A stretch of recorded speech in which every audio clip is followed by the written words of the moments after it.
का दोहा है आपके सामने। सचिव वेद गुरु जो प्रिय बोलई भय आस, राज धर्म तन तीनी कर होई वेगही नास। तुलसीदास जी यहां पर समाज को, मनुष्य को यह शिक्षा देना चाहते हैं कि है मनुष्य सचिव। सचिव का मतलब समझ रहे हैं आप? सचिव का मतलब होता है मंत्री। सचिव यानी मंत्री, राजा का मंत्री। जब इनका जन्म हुआ था, जब राजा महाराजाओं का शासन हुआ करता था, राजा हुआ करते थे, प्रजा हुआ करती थी, वजीर यानी मंत्री हुआ करता था, सिपाही हुआ करते थे। तो सचिव यानी मंत्री, राजा का मंत्री होता है, जिसको हम कहते हैं आज के जमाने में प्रधानमंत्री। वेद यानी समझते हैं आप? वेद किसको कहते हैं? जो हमारा इलाज करते हैं, जिसको कि हम डॉक्टर कहते हैं आज के जमाने में। गुरु यानी शिक्षक। जो प्रिय बोलई भयास, प्रिय यानी मीठा, प्रिय यानी मीठा, बोलई भयास। अगर डॉक्टर के पास गए कि डॉक्टर साहब बोले जी घबरा रहा है, ये हो रहा है, वो हो रहा है। डॉक्टर ने बोला कि वाह ठीक है, देखते हैं। अरे कुछ भी नहीं, कोई टेंशन वाली बात नहीं है, अभी अच्छे हो जाएंगे, गोली दे दी। हमने पूछा कि डॉक्टर साहब बता दो क्या समस्या है, क्या बीमारी है, मगर डॉक्टर ने हमारी बीमारी का पता तो लगा लिया, मगर हमें बताया नहीं।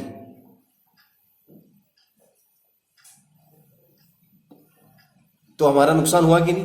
क्योंकि हमें हमारी बीमारी का पता पड़ जाएगा कि भाई हमें शुगर हो गया, तो हम मीठा कम खाना शुरू कर देंगे। हमें हमारी बीमारी मालूम पड़ेगी तो हम फिर उस हिसाब से खाना खाएंगे, है ना? सचिव यानी मंत्री। मंत्री यदि राजा को सच्चाई नहीं बताए, राजा का जो मंत्री होता है, और राजा को अगर सच्चाई नहीं बताएगा कि राजा साहब प्रजा परेशान है, थोड़ा इनकी भलाई के लिए कुछ अच्छा काम करो, अपने तिजोरी में खूब धन इकट्ठा हो गया है, धन प्रजा की भलाई में लगाओ। वो राजा वो सही मार्गदर्शन नहीं देगा तो उसका जो राज है वो नष्ट हो जाएगा। वेद अगर मरीज को सही बात नहीं बताएगा कि भाई तेरे को ये समस्या है और तू शराब पीना बंद कर दे, मीठा खाना कम कर दे, वरना मर जाएगा। अगर डॉक्टर उसको सही बात नहीं बताएगा तो मरीज का नुकसान होगा कि फायदा होगा? नुकसान होगा। और अगर गुरु ये कहे कि नहीं कोई टेंशन नहीं, ज्यादा टेंशन लेने की बात नहीं है, आपको पढ़ाई में मन लगे तो पढ़ो, नहीं लगे तो मत पढ़ो, स्कूल आने की इच्छा हो तो स्कूल आओ, दमत आओ, परीक्षा के दिनों में मंदिर जाओ, 50 किलो मिठाई बांट दो। पढ़ाई नहीं करी हो तो भी आपके अच्छे नंबर आ जाएंगे, टेंशन वाली बात नहीं है। जो प्रिय बोले ही भयास, तो उस शिष्य का नाश होगा कि विकास होगा? वो शिष्य फेल हो जाएगा, क्योंकि उसको स्कूल आने का बोला ही नहीं, उसको पढ़ने का बोला ही नहीं, उसको याद करने का बोला नहीं, और उसको उल्टी शिक्षा दे दी। पढ़ाई करने की जरूरत ही नहीं है, फलाना कर लो, फलाना करने से फलाना फायदा हो जाएगा। जो साल भर स्कूल गया उससे भी ज्यादा नंबर आ जाएंगे, वो पीछे रह जाएगा, तो कलेक्टर बन जाएगा, वो चपरासी बन के रह जाएगा। जो साल भर स्कूल गया वो चपरासी बनेगा, और तू एक दिन में ही तू कलेक्टर बन जाएगा। राज धर्म तीनी कर होई वेगही नाश। तो यहां पे सचिव अगर झूठ बोलता है तो राज नष्ट हो जाएगा।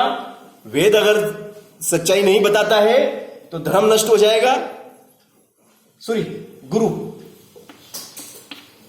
और वेद सही नहीं बताएगा तो तन यानी शरीर का नाश हो जाएगा। डॉक्टर ने बोला ही नहीं मेरे को तो कि मीठा मत खाना, खूब मीठा खाया, खूब तेल का खाया, तल तल के चरखा चरखा, थोड़े दिनों में राम राम सत्य है, राम राम सत्य। किसकी वजह से सत्य हो गया? किसकी वजह से? क्योंकि डॉक्टर ने उसको सत्य नहीं बताया। डॉक्टर ने उसको कड़वा मर जाएगा भाई, जिंदा रहना है तो मीठा मत खा, शराब मत पी, तेरे को सांस की दम की बीमारी है, बीड़ी मत पी, सिगरेट मत पी, गांजा मत फूंक। उसको बोले नहीं, कुछ नहीं, जो इच्छा है वो करो, मन लगे जो करो, इच्छा हो जो खाओ, इच्छा हो जो पियो, इच्छा हुई बीड़ी पीने की, सिगरेट फूंक रहे हैं। बोले डॉक्टर ने तो बोला इच्छा हो जो करो, थोड़े ही समय में खत्म।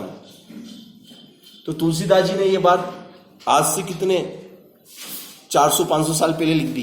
तुलसीदास जी ने लिख दी, 500 साल पहले की बात है ये, और ज्यादा की होगी, मैं तो अंदाज से बता रहा हूं। 300 साल तक तो अंग्रेज रहे हमारे देश में, तो 400 साल तो ये हो गए, अंग्रेजों को गए 100 साल, उससे पहले तुलसीदास जी था। बोलो आप, तो 500 साल पुरानी बात है ये। तुलसीदास जी ने पहले बोल दिया भैया मंत्री अगर गलत है तो राज पूरा नष्ट हो जाएगा। वेद डॉक्टर अगर सही जानकारी नहीं देगा तो मनुष्य मर जाएगा, गुरु अगर सही बात नहीं बताएगा धर्म नष्ट हो जाएगा।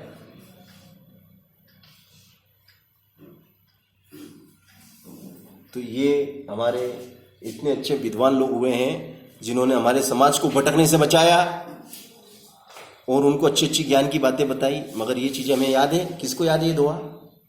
ये दोहा किसी को याद है? नहीं है ना?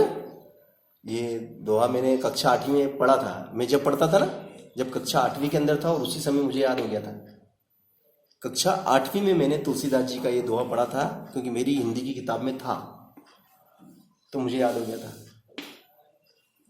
और 5वीं में जब मैं 5वीं पढ़ता था, जब मैंने पढ़ा था, माँ की गुड़ में गड़ी रहे, पंख रहे लपटाए, हाथ मले सिर धुने, लालच बुरी बलाए। ये 5वीं का दोहा। और एक और 5वीं मैंने पढ़ा था, बड़ा हुआ सो क्या हुआ, जैसे पेड़ खजूर, पंथी को छाया नहीं फल ला गया थी दूर। ये 2 दोहे तो ऐसे मेरे को अभी भी 5वीं के याद है। 5वीं में याद कर लिए थे और 5वीं के दोहे मुझे अभी भी याद हैं।